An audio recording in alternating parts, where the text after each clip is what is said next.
All right, we have a calorimetry problem here. I like this one because it's a rate problem, and in the real world, of course, things take place over time, and much of the time we care about how long it takes for those things to take place, and we care about the different states that occur along the way. So here we have a fairly straightforward situation with the calorimeter, aluminum cup. We're given the mass of the aluminum cup, and then that cup contains some water. We're given the mass of that water as well. The cup and water are in thermal equilibrium at some initial temperature, T naught, and then they're cooled uniformly. So, uniformly, that means both the water and the aluminum cup, they're cooled together, right? Um, Such that the temperature of the combination decreases at a rate of R kelvins per second. So they're cooled in this some kind of very controlled, simple way. Assume specific heats of both materials are given. So let's assume that we know um, the specific heat for aluminum, and then we know the specific heat for water as well. Okay. Now I want you to think about how we can write this R kelvins per second, right? So reading that, you can kind of imagine it, but when it comes to doing these applied problems, it's really important that we can also express it mathematically. So what this really is about is that the temperature is decreasing at a particular rate. So that temperature, that would be the change in temperature over time, right? Is actually, maybe I'll write this over here. The change in temperature over time is equal to negative R. Now it's important that the negative sign is in there because we're told that the temperature decreases, right?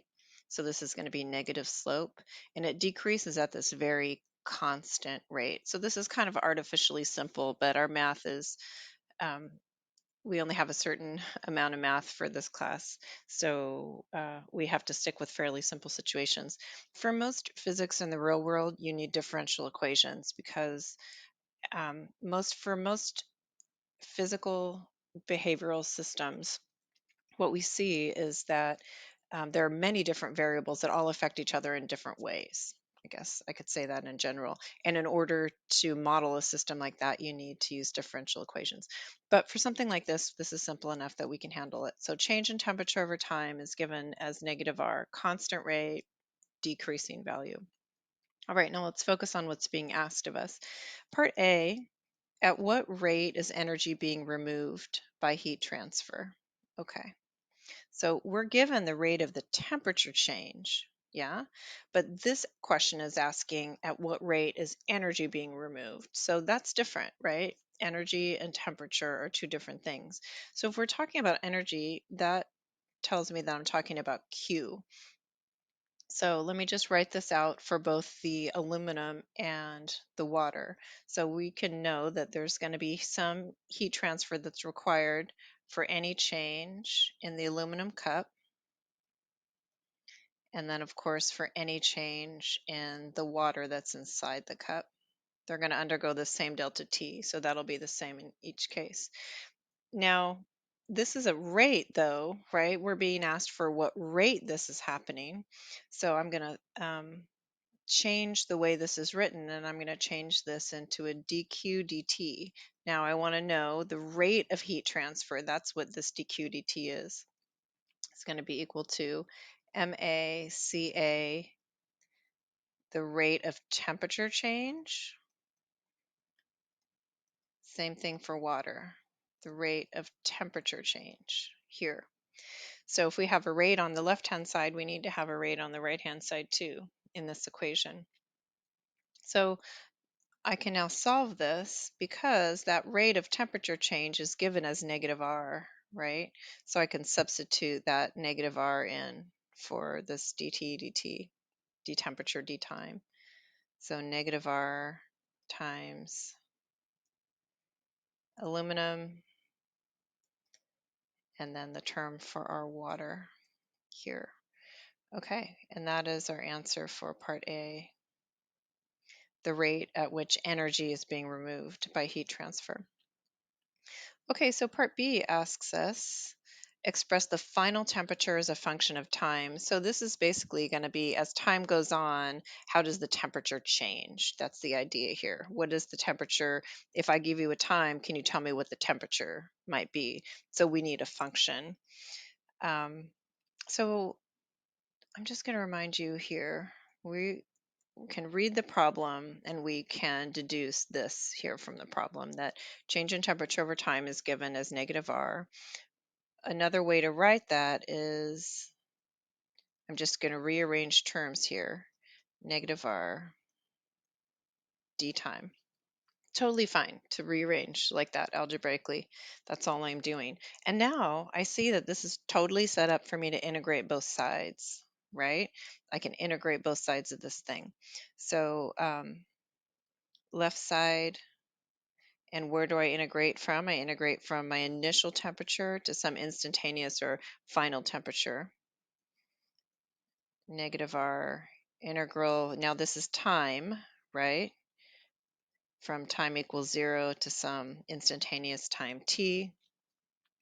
And then I can integrate and I will get here t minus t naught is equal to negative R times t minus 0.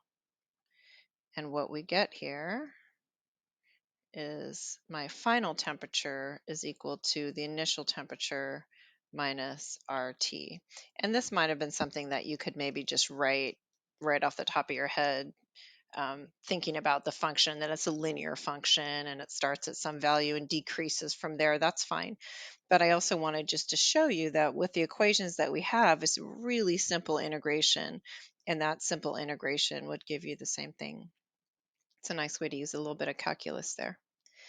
Okay, part C says if energy continues to be removed at the same rate, so that rate of negative R, right, after the ice-water phase transition is reached, how long will it take to turn all the water into ice?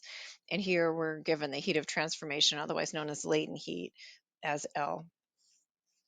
So basically we're going to keep on removing energy, right, from the situation there. And now once we've reached that ice-water phase transition temperature, we want to know how long it'll take to turn it all into ice. So what we care about here is now how our energy is being used is to change phase. And it's just the water. Of course, that's changing phase. So it's the mass of the water times the transformation. It's known as latent heat or heat of transformation there. And we would, this is just given to us as L, but we would use the fusion value if we were looking it up in a table, right? All right, so now we want this, we care about the rate that this is happening. So our dq dt is going to be equal to, now let's think about this. We're looking at this equation here and we need to think about it as a rate. So that L value is a constant. There's no way to think about that as something that's occurring over time. The mass, however, is something that we can think of as occurring over time. And you might say, like, well, how is that happening? Well, when the water freezes and turns into ice, when the water goes from liquid into solid form, right? It does so gradually. You know this. It does so gradually. So one way of expressing that happening gradually is I could say it happens like 1 gram at a time, 1 milligram at a time, whatever. But a way to express that gradual phase transition is with respect to mass. So I can do that here and saying negative d mass, this is the mass of water, right, over time times my L value there. All right, so now basically what we're saying is all the energy that's being extracted at the same rate that we found before, all the energy that's being extracted is now, that energy is now going toward phase transition because we're done with the temperature change part. So from part A, we solve for dq dt, right? Remember we did that. So I'm going to go ahead and set that equal here. So we got this negative R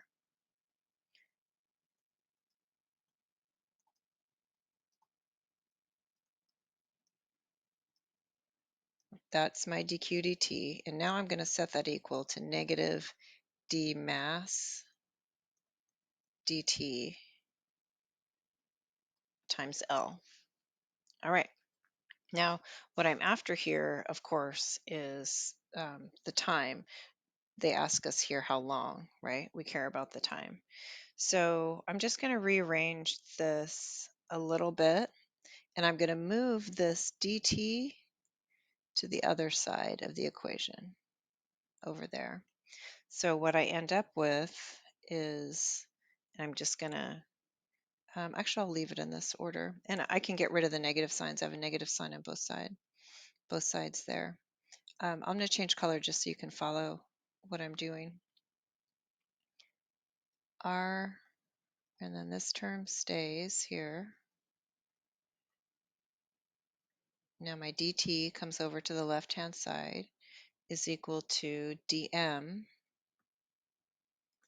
Oh, actually, I'll put L times dm, a little bit of mass. So dt is an infinitesimal change in time. dm is an infinitesimal change in mass, right? Remember what we're talking about when we're using our calculus here. So you can see the way that I have this set up, it invites an integration. So right now what we could do is integrate both sides. I could throw an integral right here before the dt and know that I'm going from 0 to some final time t that I'm looking for, and I can put an integration in front of my dm, yes, and know that I'm going from 0 to all the mass of the water, m sub w. So remember, what we're talking about here is that it takes time for the mass little by little to freeze, to become solid. And when it's all done, that mass will equal the full mass of water that we're given in this problem, m sub w. Great. So I can integrate this. What I get in this integral then is simply r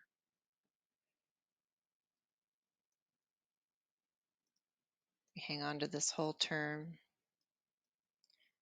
t is equal to L times the mass of water. And then I can solve for time. That's what they're asking us there. Mass of water times our latent heat divided by R.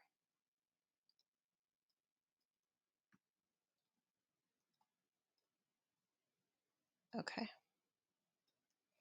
And it makes sense that our time should be positive here, right? Signs are important in this problem, as you can see.